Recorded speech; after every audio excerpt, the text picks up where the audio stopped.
Hello, I'm not the Nostalgia Critic. I remember it because no one else does. This is going to be my first review, and depending on how much I enjoy doing this, I might just buy better recording equipment, because right now I'm just recording with a crappy webcam and about 20 minutes of spare time. So, let's get started with my first movie, a Christmas movie, Silent Night, Deadly Night. Released in 1984, and when this movie came out, it outgrossed Nightmare on Elm Street. And I decided after I heard that, hey, you know what? I'm gonna give this movie. I'm gonna check this movie out. It turned out to be the weirdest, most insane clusterfuck of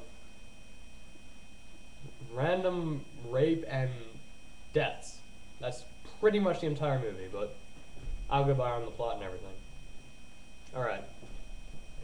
So the movie stars Tony Nero and Robert Brian Wilson. If you've heard of any of them, congratulations, I'll pat you on the head. No, I don't want to answer a phone call. Stupid toll free. Anyway.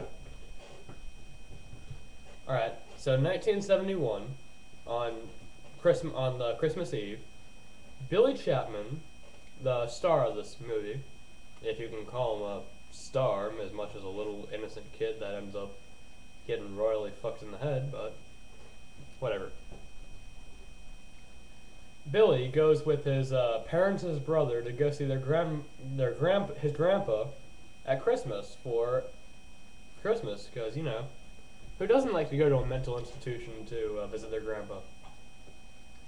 His grandpa's in a catatonic state, so for about 5 minutes of the movie, here's all you see. And then, yeah, like, a bunch of other random crap. And then, you know, we're gonna be good parents. We're gonna go talk to the nurses while we leave our eldest son in a room by himself with his insane grandpa. You know, that's a smart idea. So they leave him alone with his grandpa, and his grandpa starts to talk, telling him the truth about Santa Claus. That Santa not only gives presents to the good and bad children, but he kills the naughty ones. Way to be subtle, Grandpa.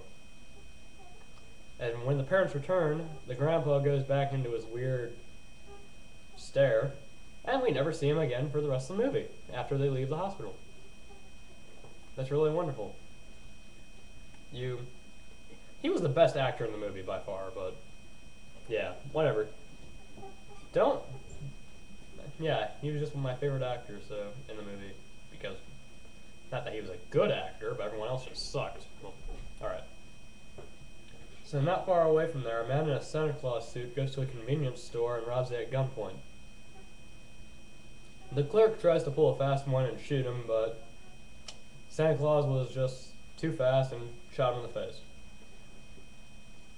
Later that night, the family is on their way home and see the same Santa suit pulled down the side of the road. They stop and ask if he needs help, and he shoots the father, tries to rape the mother, kills the mother, and leaves the two boys in the middle of the road left for dead.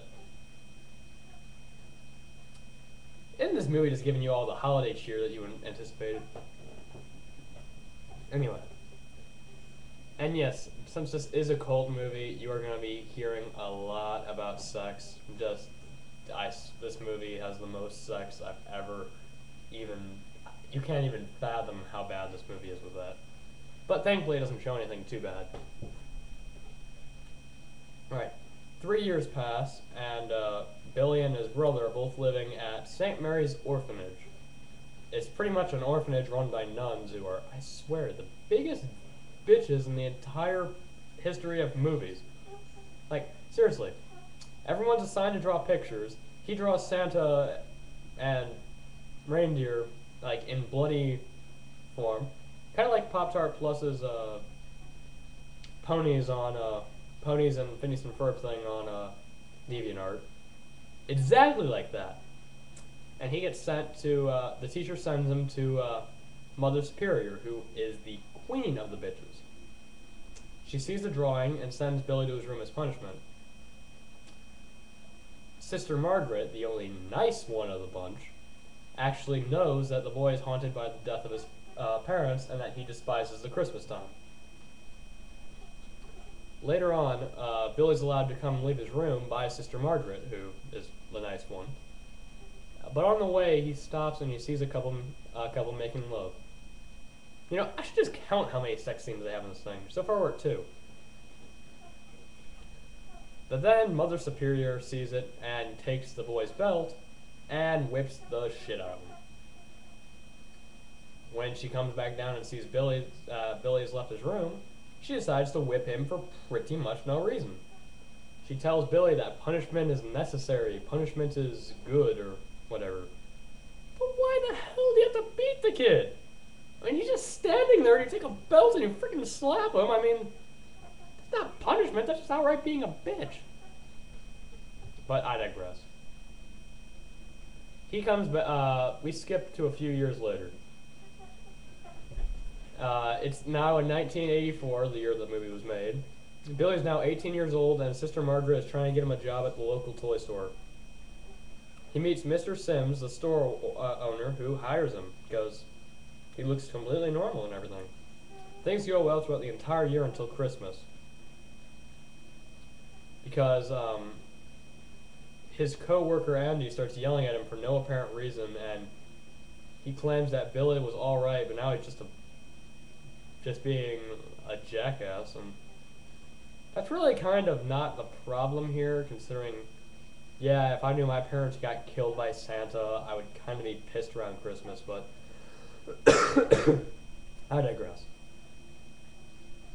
The guy who plays the Santa at the toy store cannot come, so of course they assign Billy to be Santa. Billy, and I forgot, here's one of the stupidest things. His other co-worker, Pamela, who is his love interest, and of course, he has a daydream, and of course, it is a sex scene, so of course, there's number 3.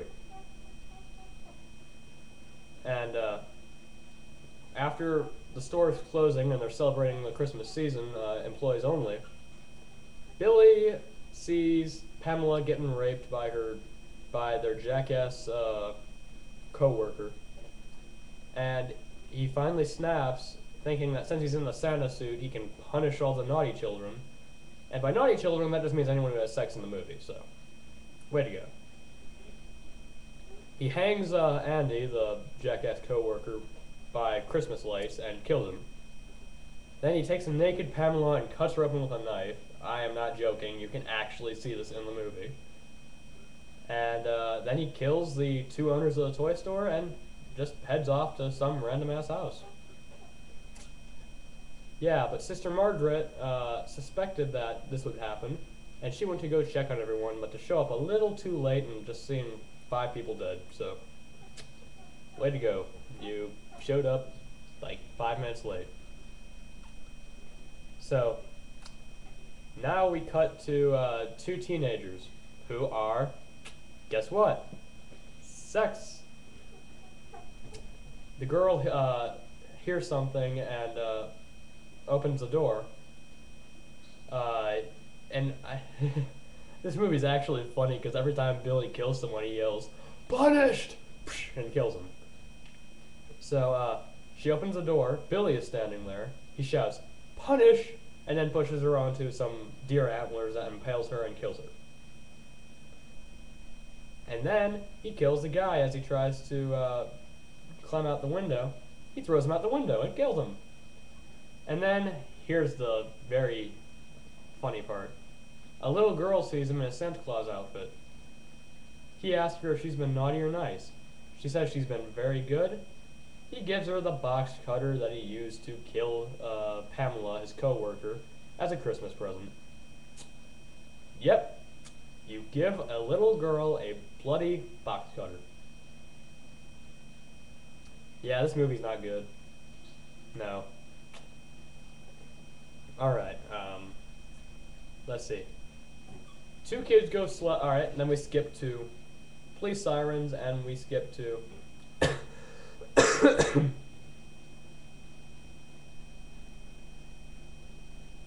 Oh, and if it actually makes any sense, another Santa gets shot, but that doesn't mean anything at this point. Two kids are going sledding. We skip to two kids going sledding, and they're attacked by two bullies. Yeah, bullies. They steal the sled, and Billy just kills them. I'm not keeping track of death toll here because, come on, this movie, these characters aren't important enough. You can't relate to them at all. They have no depth. They're just the generic random ass bullies that you find on the side of the street. All right. So at the orphanage, the children are waiting to see Santa Claus. Mother Superior is in a wheelchair now because she's old, and asks the children to write thank you notes to Santa.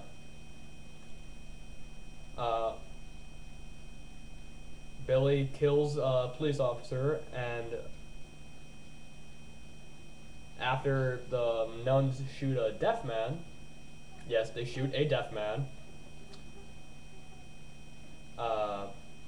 Billy shows up to the orphanage.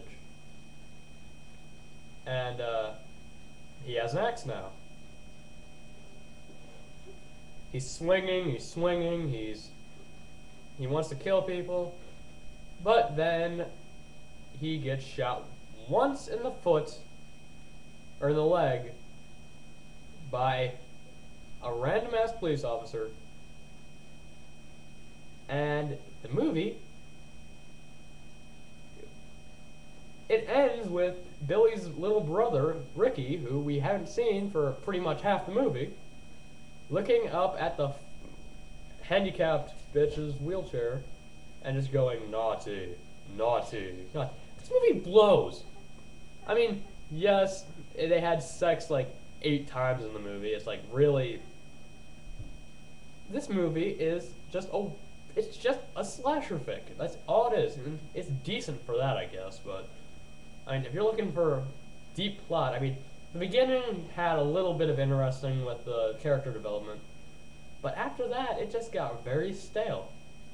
I give this film a 3 out of 5. I mean, I'm not going to go saying that it's the worst thing I've ever seen, and it is pretty average if you're into horror movies, but I mean, come on. 5 or 6 or 7, how many times sex? And just a shit ton of characters you don't really care about. It's nothing extraordinary. And pretty much,